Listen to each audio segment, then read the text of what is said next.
Bless him. Hi everyone. Sorry I'm a bit dark, I'm walking through a wood. Welcome to video 3. My name's Dave Elleray and I am one half of Freedom Thinking, the other half being my wife Jenny. And I just wanted to keep the flow going with the videos, and one of the things that people have asked for is would I talk a bit more about nature, because a lot of my insight into the nature of myself, into the nature of life, into the nature of, if you want to call it, well-being or psychological health has come to me through the observation of nature. And I think the reason why that has had such an impact on my life is because through seeing the intelligence that underpins nature, it's brought me to a deeper level of gratitude and understanding of there is an intelligent source to all things. So therefore, if there is an intelligent source to all things, I also must be this intelligent source in action, this intelligent source incarnate. As I said on video 1, I think I spoke about how when I was at my wit's end, I happened to just glance up at a jackdaw after listening to Sid Banks speak. And in seeing the jackdaw, I got to witness myself. Not myself Dave, not myself this physical body, but myself the inexplicable, unexplainable, majestic force that we call life. To this day, it blows my mind. The magnitude of life, just the squirrel sat in the tree, chewing on his little seeds. Beautiful being, totally aware of my presence. You could see his little eye. The moment he clocked me, he just froze. Totally aware, having a total experience of his own life. So I've come on this walk today, I've come through the woods. 1, because I love it, and 2, because I'm hoping to spot things, and as I spot them I just want to talk about things and share with you insight that's brought me closer to within myself to this awe, the awe of for life.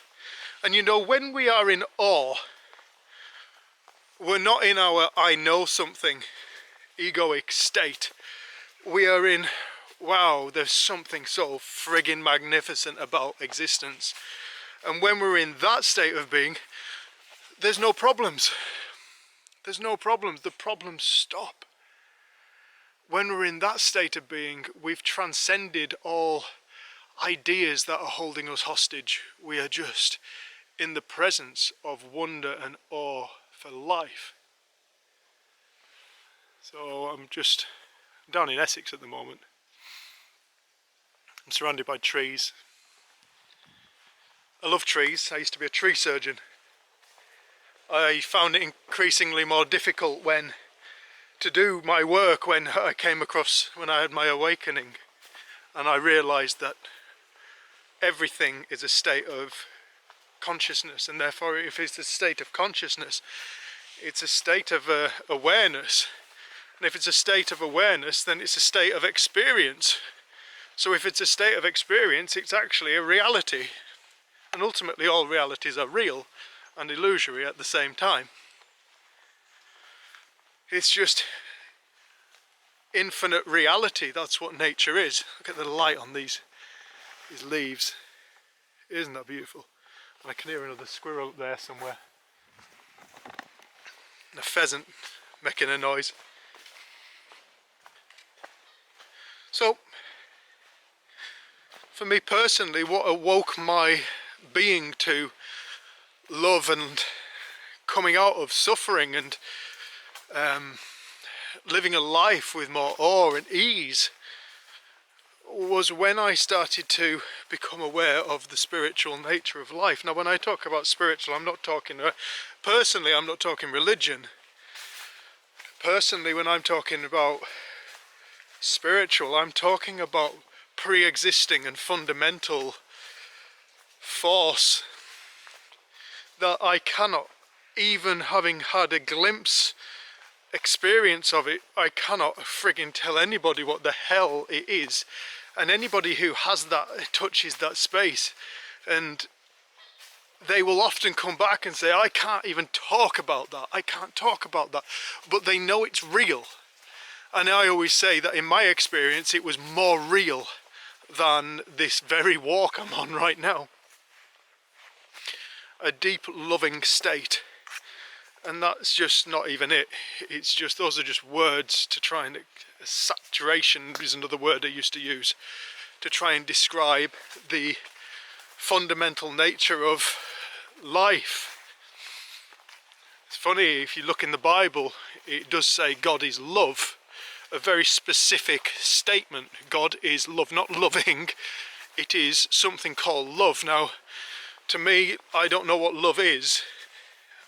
I feel it. I feel love, and I get to feel the experience of love. But I also get to feel water and it feels wet. You know, when I feel water and it feels wet, it's not the actual object. The only thing that I get to experience is the texture of it. So it's like when I've experienced that depth of love that I call divine love, that was not of this world, but is this world, but is beyond it. I don't know how to explain it. The experiential feeling state is beautiful, but it is so much more.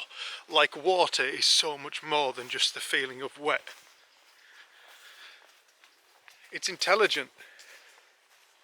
It's infinitely intelligent. It just knows everything. It is everything.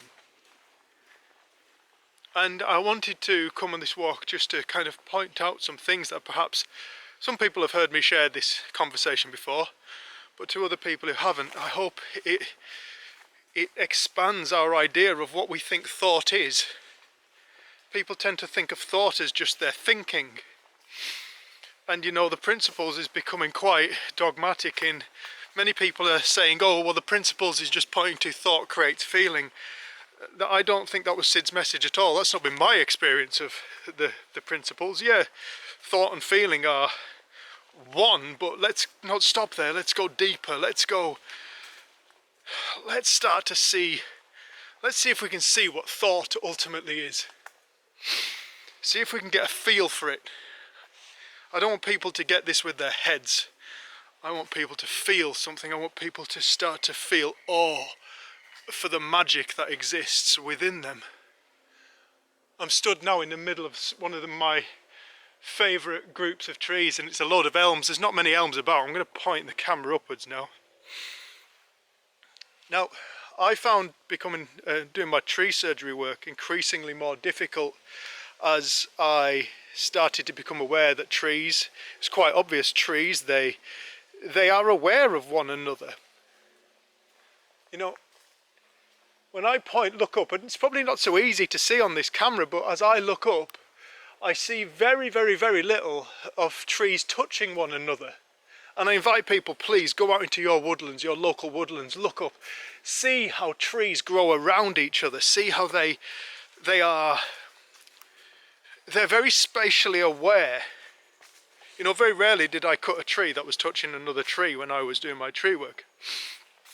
They're very spatially aware. Now, in order for them to be aware, they must be conscious.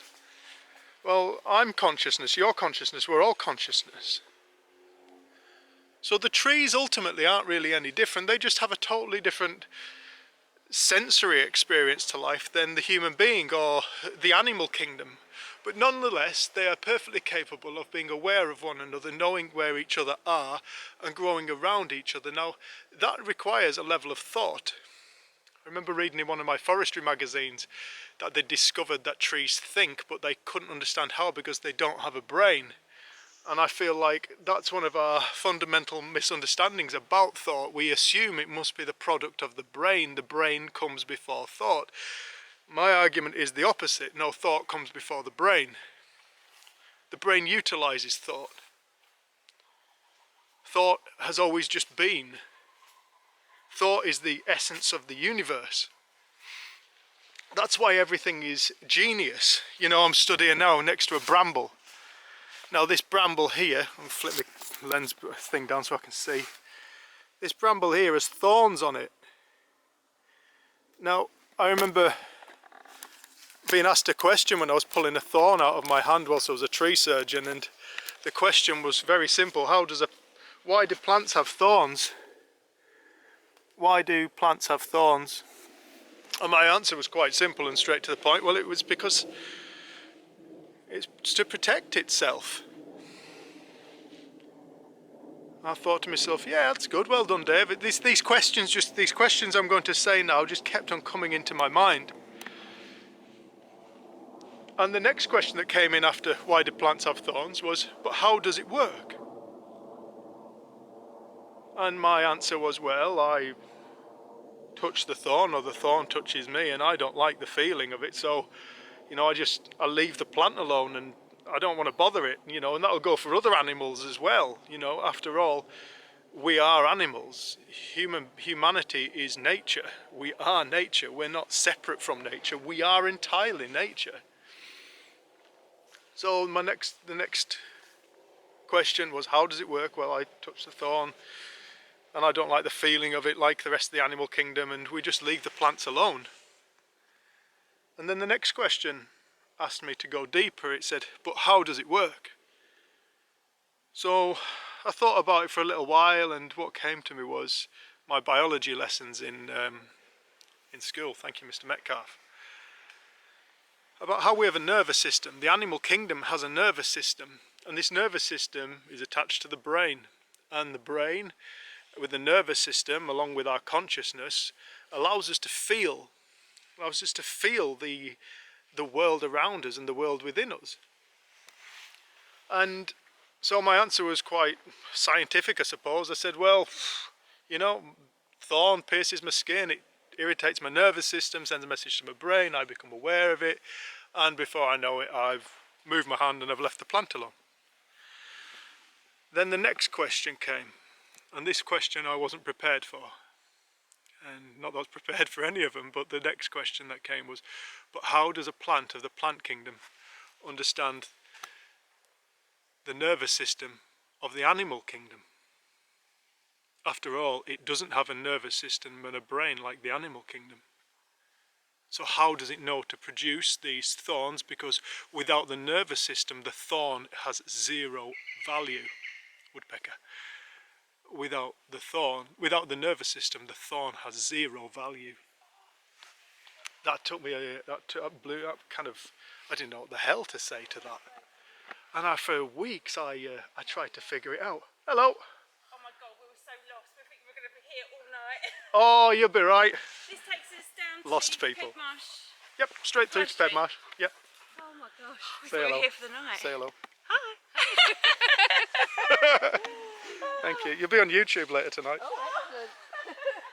Take care. Are you alright, love? Sorry about that. How does a plant of the plant kingdom understand the nervous system of the animal kingdom?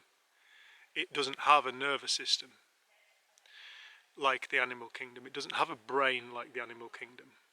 Yet somehow it has built these appendages to protect itself, and they only work, they're so specific, like a nettle. I've just walked past a nettle, like a nettle here. Like this nettle here, you know, with these glassy fronds full of acid that really irritate the skin. You know, anybody who's been nettled, they know about it. You know, this isn't genius. This is genius technology from the plant kingdom. So for weeks I pondered that question, and after, I think it was about 6 weeks, I was trying to answer this question. And then one day the answer hit me. And the answer that hit me was, the plant doesn't know about the animal nervous system. I only know about my animal nervous system because I actually turned up to biology once or twice. But that creates the plant, creates the animal, that creates the thorn, creates the nervous system. That exists underpinning the natural world knows it. It knows it all. You know, and that's why you can see berries, and there's the odd blackberry still ligging around here. You see berries, and they're built with this fleshy, sweet, fleshy outside, which is really palatable to us animal kingdom, you know, birds and ourselves and rodents and whatnot, and some lizards and stuff like that. They like to eat the berries because they get a nice meal from it. They get sustenance from the berry, but the seed in the middle is built with the tolerance of stomach acids to stomach acids. So the seed, once the flesh gets digested, the seed doesn't. The seed passes through the animal and is deposited in a lovely pile of fertilizer, for want of a better word. You know, that's frigging genius. This is genius. You know, this, when we're talking about thought, we're talking about something that isn't just our thinking. We're talking about something that is intelligent. Now, all intelligence must come from thought. You cannot separate thought and intelligence. They are one. So the intelligence behind nature, ourselves, our very existence, must be thought. Has to be thought. You could call it mind. What is mind? Mind is infinite thought. It's all thought. What is consciousness? Well, consciousness is the creative force. Well, what's thought? Well, that too is the creative force. You know, when we speak about these three principles, really, as Sid called it, he said it's a trinity of one. It's one force. It's one force.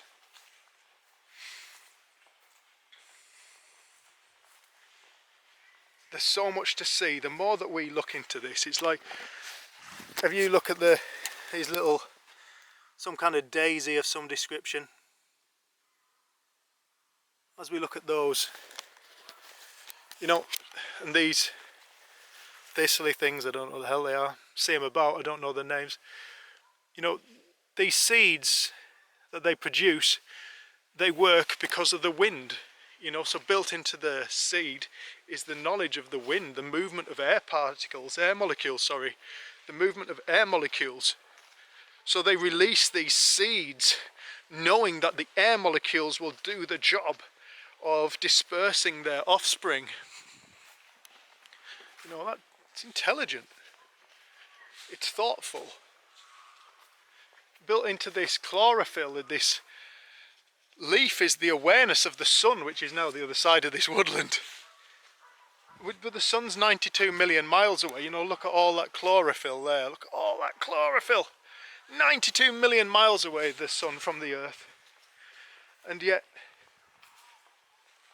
these beings, these sentient beings, produce these solar panels that absorb, take it in light, that then convert to glucose for their food source. Genius. Genius. Please, I encourage people, type in to Google, this is one of my favourite ones, type into Google snake caterpillar and look at the caterpillars that actually mimic snakes. You know, people say that this is all random.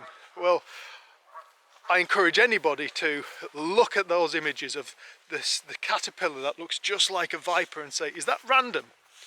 Type in camouflage animals, type in pygmy seahorse on coral, type in, I don't know, leaf-tailed gecko or something like that. Please do. Please look at these animals and see how they mimic so beautifully other aspects of the outer natural world, and tell me, is it random?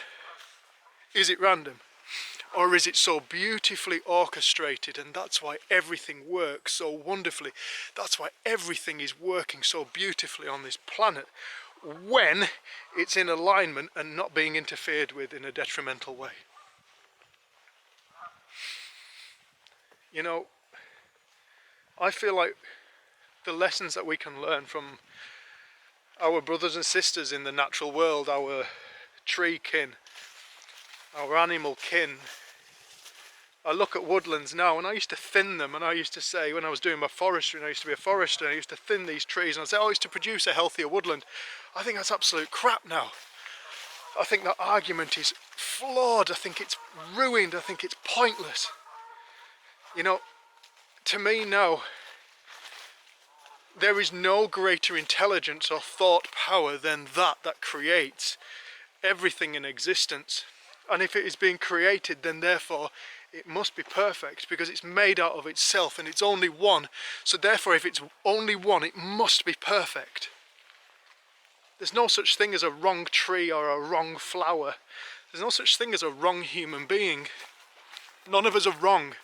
We're all perfect and we're all beautiful. We're all magnificent. But when I've looked at the tree kingdom and I look at a woodland left on its own to its own devices, that hasn't been managed and messed around with, or perhaps hasn't got too many non-native species growing within it, it's generally shaped like an arc. So the wind comes along and it hits the edge trees and it goes over like a tent, like a dome tent. And then each tree within the woodland is growing at such a specific height that it works for the whole. So your edge trees tend to grow branches around the edge of the tree, and then as you get closer to the middle, they start growing more on top. As you get to your middle trees, the middle of the wood trees, they're just on top, just your foliage is just on top, and the branches, and then likewise it peters out and does the opposite on the other side to create this aerodynamic structure. Now each and every tree therefore does know its own position in the woodland, and it is playing its part. It is a community, and it is a cooperative community. And I look at these plants and animals and I'm looking forward to the day when we really go beyond our ideas of what we think nature is and our role in nature and all that, to realise we are nature. Humanity is nature. It is an aspect of nature. It is not separate from nature. What we call human emotions are nature emotions. You know, animals, a load of bullshit we have told ourselves. Animals don't feel emotions, animals don't feel this, animals don't feel that. These are nature emotions. Humanity did not invent humanity. Nature created humanity. And it doesn't matter what your school of thought of, whether perhaps you think we've been seeded on this planet. Everything comes from the force that creates nature, nature being the form of which the energy of the universe has taken to live as an experience. Every single thing is an experience. When you really boil this reality down, it's infinite experience taking place all at once. That's what's going on.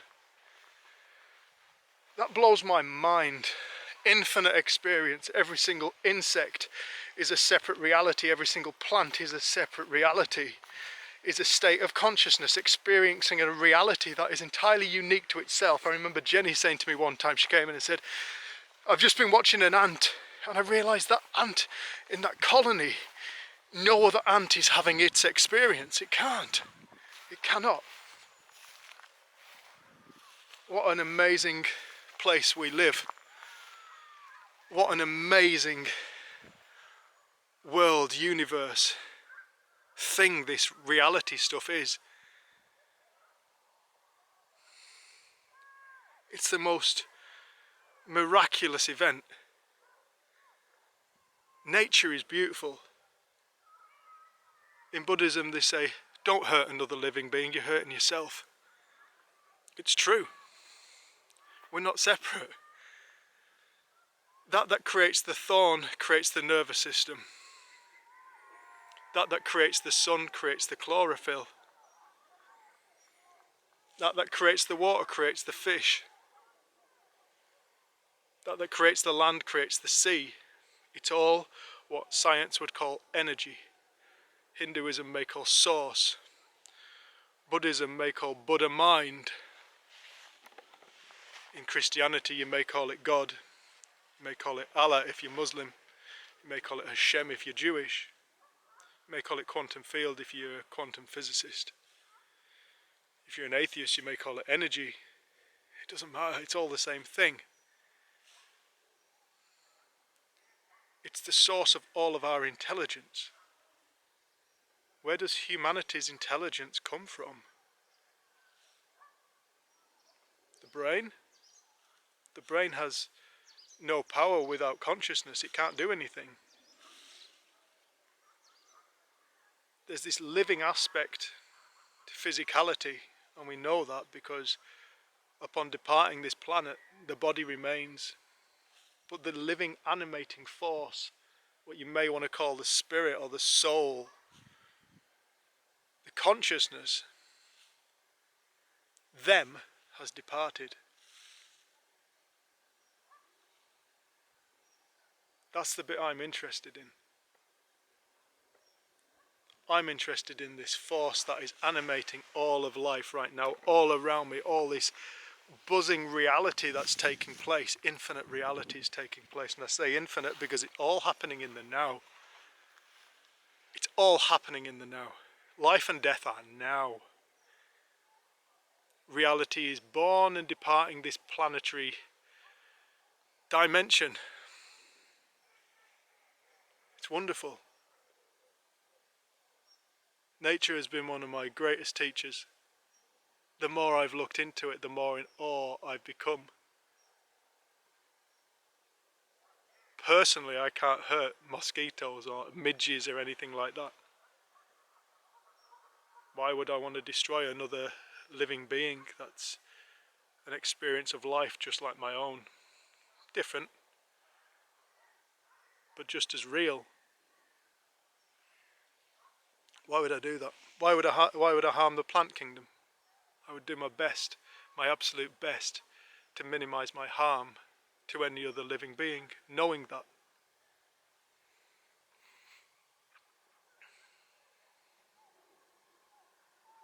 Thought is so much bigger than just your thinking. Thought is a word to describe the infinite intelligence behind life. I remember a lady coming to one of Jenny's retreats when I once went to it, and she said, "What you're saying makes total sense," she said, "because my husband came back 20 years ago and he translated original biblical text." And she said, now he came in and said to me one day, "I think the opening statement of the New Testament is inaccurate. In the beginning was the Word, and the Word was with God, and the Word was God." He said, "I think it should be, if I was to translate it, how I translate it. In the beginning was thought. Thought was with God, and thought was God." She said, "And what you're saying is the same thing as what my husband said, and what he believes the opening statement in the Bible should be. In the beginning is thought. All the words, the word originates from thought. You couldn't think up a word, agree on the word, execute the word without thought. Thought, the force coursing through us, creating reality all the time. Seamlessly, miraculously, beautifully. It's all the same thing. Hope you saw my video too. How I explained it's all the same thing, no matter what we experience, it's all experience.